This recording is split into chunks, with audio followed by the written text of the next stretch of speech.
La dernière fois, j'avais restauré un vieux PC pour en faire un serveur. La vidéo vous avait énormément plu, c'est pourquoi aujourd'hui je vais m'attaquer au Raspberry.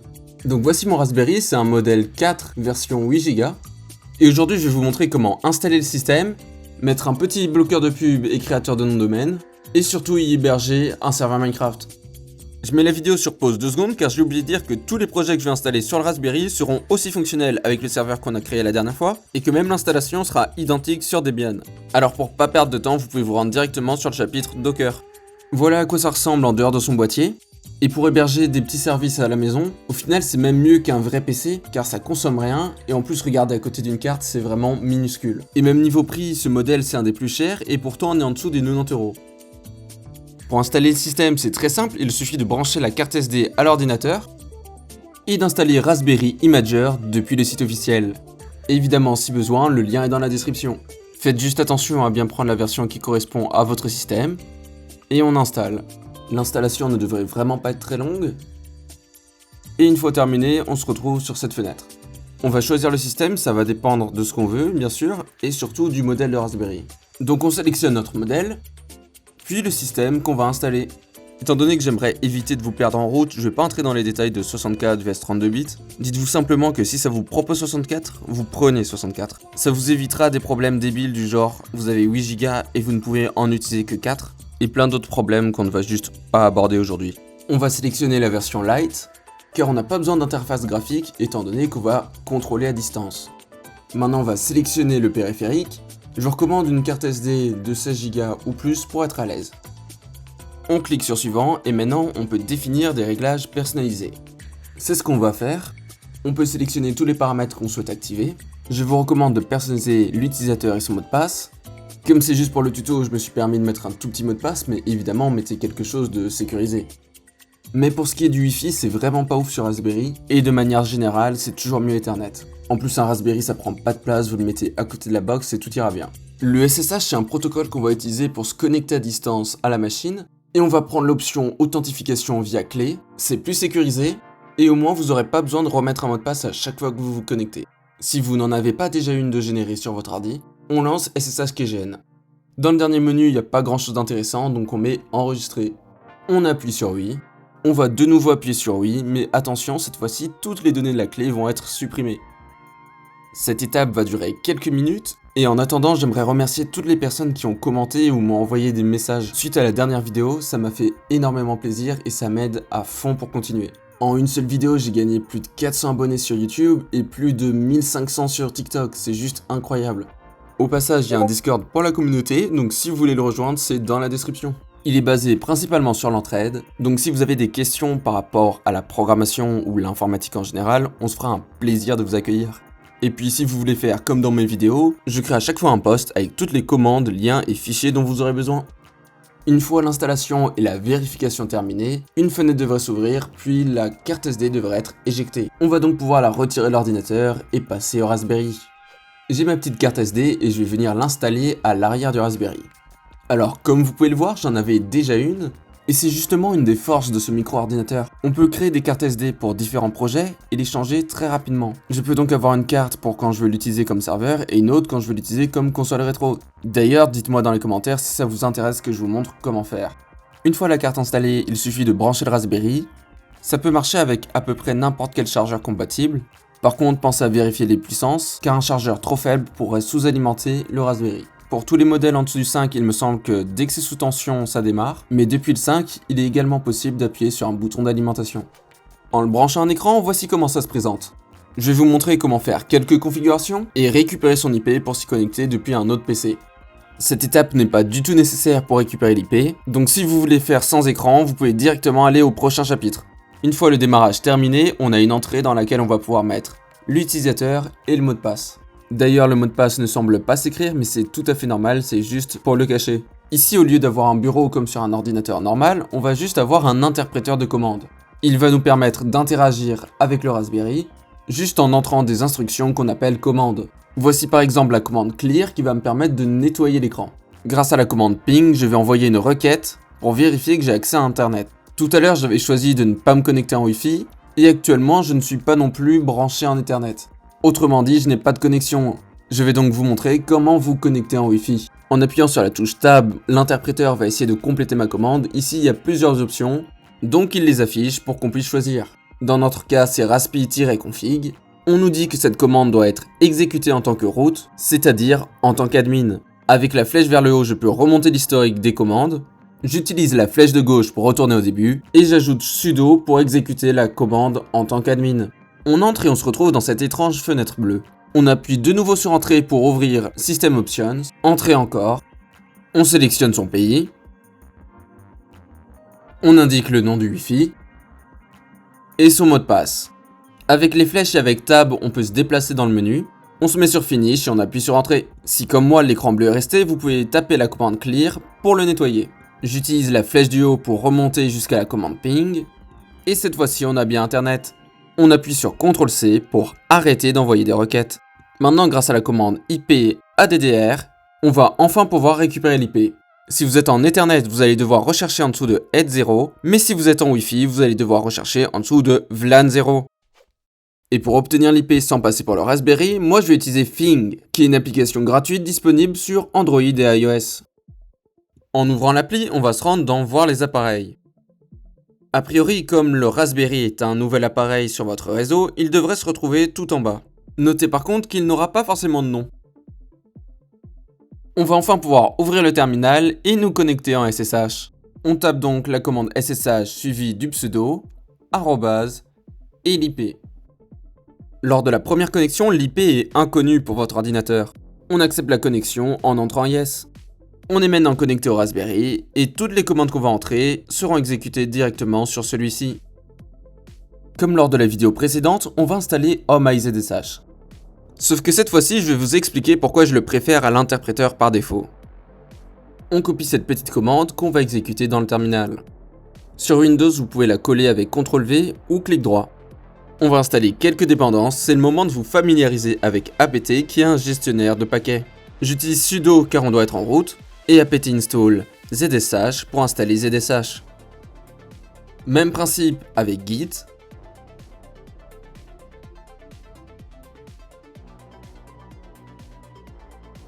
Et désormais on peut enfin installer HomeIZSH. On nous demande si on veut en faire le shell par défaut. En fait le shell c'est l'interpréteur et effectivement c'est ce qu'on veut. C'est installé, c'est magnifique et je vais vous montrer la différence avec l'autre interpréteur qui était Bash. Rappelez-vous, avec les flèches on avait l'historique des commandes. Avec Exit je vais quitter Bash et retourner à HomeIZSH.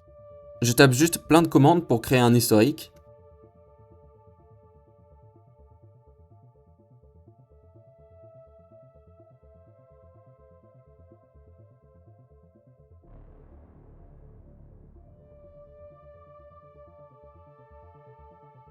Alors ici vous pouvez voir que l'interpréteur interprète différemment certains caractères spéciaux. Je vais pas entrer dans les détails aujourd'hui, mais si ça vous intéresse, dites-le moi dans les commentaires et j'en ferai une vidéo. Finalement, comme pour Bash, vous pouvez voir que je peux remonter dans l'historique des commandes. Mais alors ce qui est vraiment plus pratique, c'est que si je tape le début d'une commande puis flèche du haut, vous voyez que ça me suggère uniquement les commandes qui commencent par celle-ci. Quand on doit faire des dizaines voire centaines de commandes, ça nous fait vraiment gagner un temps fou. Mais avant d'aborder la suite, on va parler de Docker. Imaginez, vous développez une application, elle marche parfaitement sur votre PC, mais quand vous la passez à quelqu'un d'autre, c'est pas compatible, ça réagit différemment, ça bug, bref, ça marche pas. Mais heureusement, Docker existe et je vais vous le présenter. Chaque ordinateur, chaque téléphone, chaque machine produit son propre environnement. Il peut être modifié par vos actions, mais aussi par des applications, modifications sur votre appareil. Déjà, tout va être très différent en fonction de si vous êtes sur Windows, Linux, Mac, Android, iOS, et j'en passe. Mais même sur Linux, tout va dépendre de la distribution que vous utilisez, et même si vous utilisez exactement la même dans la même version, votre environnement peut encore différer. Pour régler ce problème, Docker propose de créer des containers. Au lieu d'exécuter des applications directement sur votre machine, donc directement sur votre environnement, on va les exécuter dans des containers, c'est-à-dire une sorte de mini-environnement que vous pourrez reproduire à l'identique quelle que soit la machine.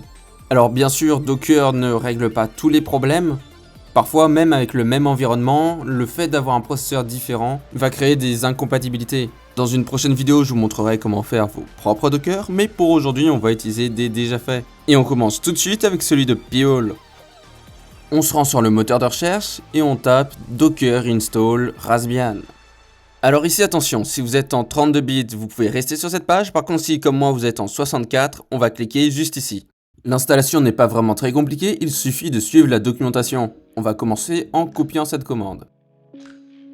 Au passage, j'aurais besoin de votre avis. Là par exemple, je vais vous montrer les logs. Dites-moi si vous préférez que je continue, comme ça vous pouvez comparer mon écran et le vôtre en cas de problème. Ou bien est-ce que je devrais couper ça au montage pour que la vidéo soit plus courte. Ici je préfère copier en 2 fois, comme ça en cas de problème c'est plus facile à identifier. On ajoute les sources. En gros les sources c'est l'endroit où le système doit aller récupérer le paquet.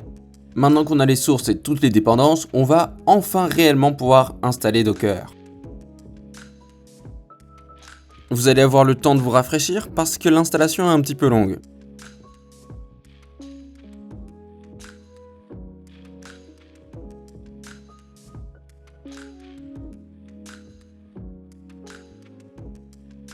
Et normalement, à partir de là, Docker est installé.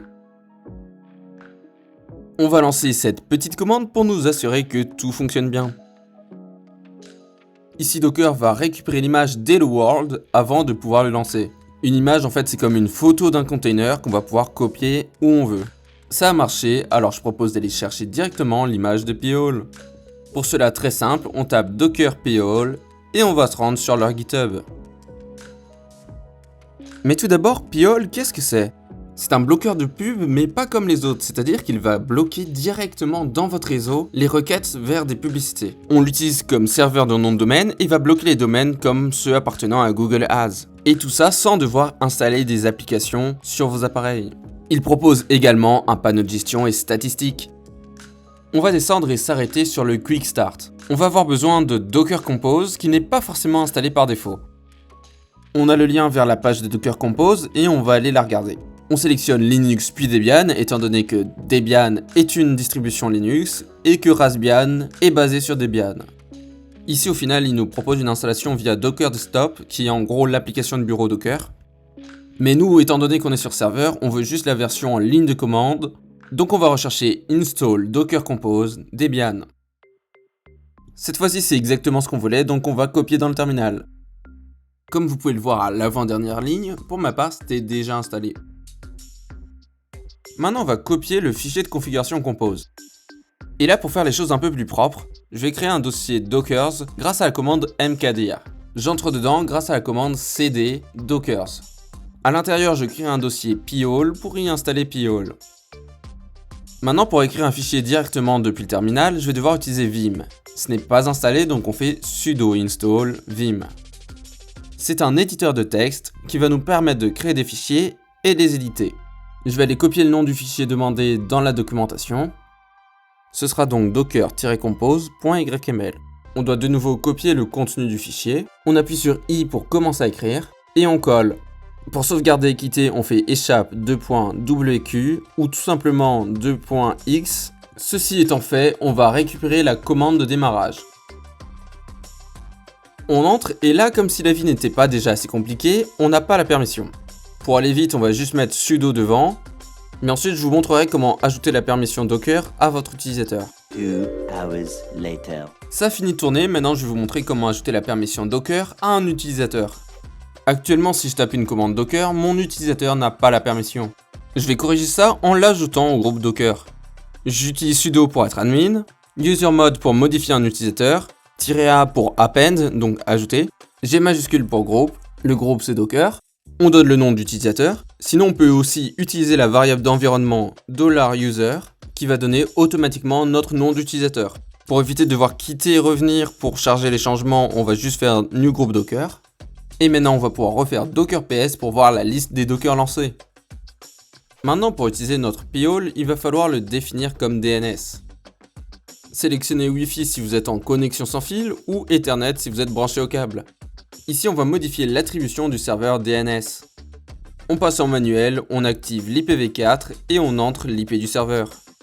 Je rappelle qu'on peut la récupérer avec IP ADDR, sauf que c'est un peu long et relou de la trouver dans toutes ces adresses.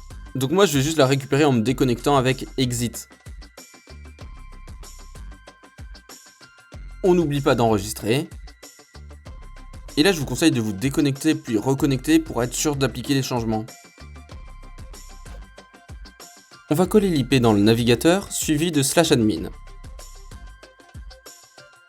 Pour accéder au panel, on nous demande un mot de passe, donc on va en générer un en se rendant dans le Docker. Pour cela, on va se reconnecter et je vais vous montrer comment entrer à l'intérieur du Docker. On tape docker exec-it pour interactif, le nom du Docker, suivi de bash. Nous voilà à l'intérieur, on peut donc coller la commande de réinitialisation du mot de passe.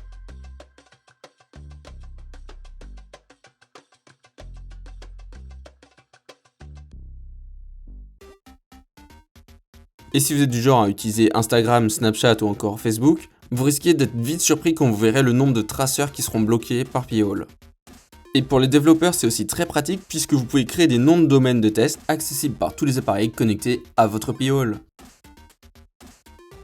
On atteint la partie gaming de cette vidéo grâce au Docker Minecraft. D'ailleurs, dites-moi dans les commentaires quel jeu vous voulez que j'installe la prochaine fois. Comme pour P-Hole, on peut récupérer le Docker Compose. Avec CD, on va retourner dans notre dossier Dockers et avec mkdir, on va créer le dossier Minecraft. Ici, on peut voir qu'on a besoin d'un dossier data. Je vais donc le créer via mkdir.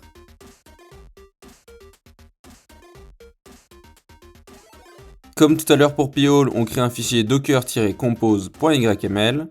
On n'oublie pas d'appuyer sur i pour commencer à écrire et on colle le contenu. Et on refait échappe2.wk pour sauvegarder et quitter.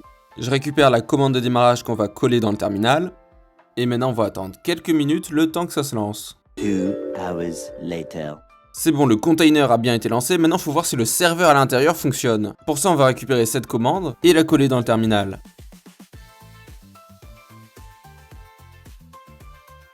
Là, le serveur n'a pas encore été lancé, il télécharge le fichier de démarrage. Cette fois-ci, le serveur démarre vraiment, par contre, il va devoir générer la map, les fichiers nécessaires, donc là encore, on va attendre un petit moment. Évidemment, plus votre machine est puissante, plus ça va aller rapidement.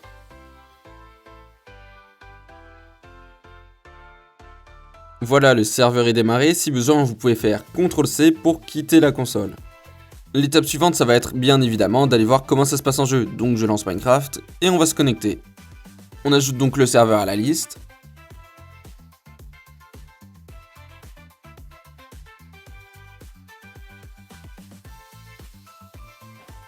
Voilà, je suis connecté, je vais jouer un petit peu juste pour voir si c'est stable.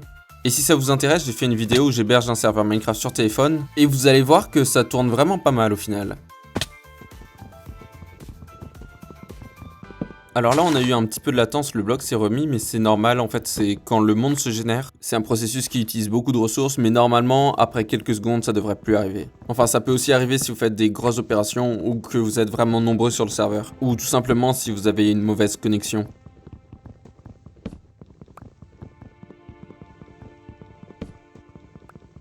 Bon, et bien là, ça m'a l'air stable, je vais aller jeter un coup d'œil dans la console. Donc effectivement, d'après la console, il y a eu quelques lags, mais rien de bien méchant. Maintenant, sur la documentation du Docker Minecraft, on va s'intéresser à l'onglet Sending Commands. Grâce à cette commande, on va pouvoir entrer dans l'interpréteur de commandes du serveur. On va juste devoir remplacer MC par le nom du container. Pour ceux qui ont suivi, on récupère les containers actifs via Docker PS. Et ici, on peut récupérer soit le nom tout à droite, soit le container ID tout à gauche. On remplace MC par le nom du container ou son ID, et nous voici dans l'interpréteur de commande. Avec la commande OP nom du joueur, on rend administrateur un joueur. Oula, va falloir que je speedrun, j'entends des zombies. Ah, bon, en gros ce que j'essaie de vous dire, c'est que maintenant qu'on est opérateur, on peut faire pas mal de commandes comme game mode pour passer en créatif. Mais si vous faites un serveur Minecraft entre amis, j'imagine que vous voulez mettre des mods ou au moins des plugins. Donc je vais vous montrer comment faire. On commence déjà par stopper le container via Docker Stop. Avec la commande ls, on va voir les dossiers et fichiers dans Data. Le fichier qu'on voit ici en rouge, c'est l'exécutable pour lancer le serveur. Le problème, c'est que c'est celui par défaut, donc il n'est ni compatible avec les plugins, ni avec les mods. Pour aujourd'hui, je vais vous montrer comment faire avec les plugins, mais si vous voulez une vidéo pour les mods, dites-le moi dans les commentaires. Mais à part l'exécutable et le nom des dossiers, ça sera à peu près la même chose. Pour me rendre sur cette page, j'ai juste eu à taper get spygot 1.21. Je fais clic droit sur le lien pour venir le copier, et on va utiliser la commande wget pour le télécharger directement sur le serveur. Une fois téléchargé, on va remplacer l'exécutable par défaut par celui qu'on vient de télécharger. Pour cela, je vais utiliser la commande mv qui permet de déplacer des fichiers. En même temps, si comme moi vous avez fait la bêtise de mettre les fichiers n'importe où, sachez qu'avec mv on peut déplacer plusieurs fichiers ou dossiers dans un dossier. Fin de la parenthèse, maintenant on va pouvoir relancer le serveur. Je tape docker puis flèche du haut pour remonter l'historique des commandes docker. Comme vous pouvez le voir, on ne doit pas retélécharger l'image, donc le démarrage est beaucoup plus rapide. Je vais remonter une fois de plus l'historique pour avoir les logs.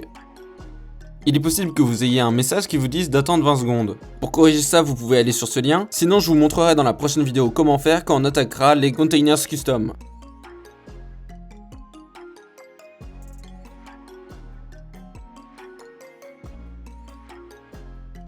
Une fois démarré, on va pouvoir se reconnecter au serveur et je vais vous montrer ce qui va changer. Premièrement, en tapant /version, on voit qu'on utilise l'API Spygot. Et avec /plugin, on peut voir la liste des plugins. Actuellement, il n'y en a pas d'installé. C'est l'occasion rêvée pour vous présenter mon plugin. On va se rendre sur Clappy Crew, en haut sélectionner Basic, et descendre jusqu'à téléchargement. On se retrouve sur le site de Spygot où on va copier le lien de téléchargement. On fait CTRL-C pour quitter la console. Et en se rendant dans Data, vous devriez avoir un nouveau dossier appelé Plugin. Comme son nom l'indique, c'est à l'intérieur qu'on va installer les plugins. Malheureusement, l'antibot de Spygot peut nous bloquer. Mais c'est pas grave car je vais vous montrer comment envoyer des fichiers de votre ordinateur jusqu'à un serveur. On commence par télécharger le plugin. Ensuite, on va avoir besoin de l'application FileZilla. On sélectionne la version client. Ne cliquez pas sur le gros bouton car ça va nous faire télécharger une version sponsorisée avec plein de trucs dont on n'a pas besoin et pas envie. Prenez plutôt juste ici la version qui correspond à votre système. Maintenant, à vous de personnaliser l'installation en fonction de vos besoins.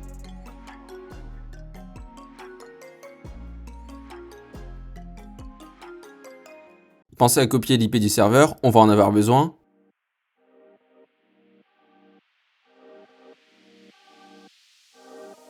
En se rendant en haut à gauche dans Fichier, on va aller dans Gestionnaire de site et créer un nouveau site. Pour le protocole, nous c'est du SFTP. L'autre c'est l'IP du serveur, le port c'est celui par défaut donc 22. Et enfin pour le reste, il suffit de mettre les identifiants. Pour ceux qui ne voudraient pas remettre le mot de passe à chaque fois, vous pouvez le sauvegarder. Alors là, normalement, ça nous connecte automatiquement à notre machine. Mais si vous avez suivi le tuto à la lettre, rappelez-vous que tout à l'heure, on avait sélectionné authentification par clé publique. Alors on passe l'authentification à fichier de clé. On se rend dans le disque C. On descend chercher utilisateur. Attention à bien prendre le bon utilisateur. On va dans SSH et pensez à afficher les fichiers cachés si vous ne le trouvez pas. En bas à droite, il faut passer sur All et on sélectionne la clé. On retrouve maintenant à gauche les fichiers de notre ordinateur et à droite les fichiers du serveur. On va se rendre jusqu'au dossier data de Minecraft et sur notre PC au dossier download pour récupérer le plugin. Et là, un simple glisser-déposer va permettre de transférer le fichier jusqu'au serveur. N'oubliez pas de redémarrer à nouveau le serveur. Et cette fois-ci, quand on se connecte, on est accueilli par le plugin. Vous pouvez maintenant créer un message custom et personnaliser le chat à votre guise. Je vais m'arrêter là pour cette fois. Dites-moi dans les commentaires si la prochaine fois vous préférez qu'on héberge un serveur FiveM, des sites ou bien un cloud maison. Like et abonne-toi si la vidéo t'a plu. Partage à tes potes. Profitez bien de l'été et à la prochaine.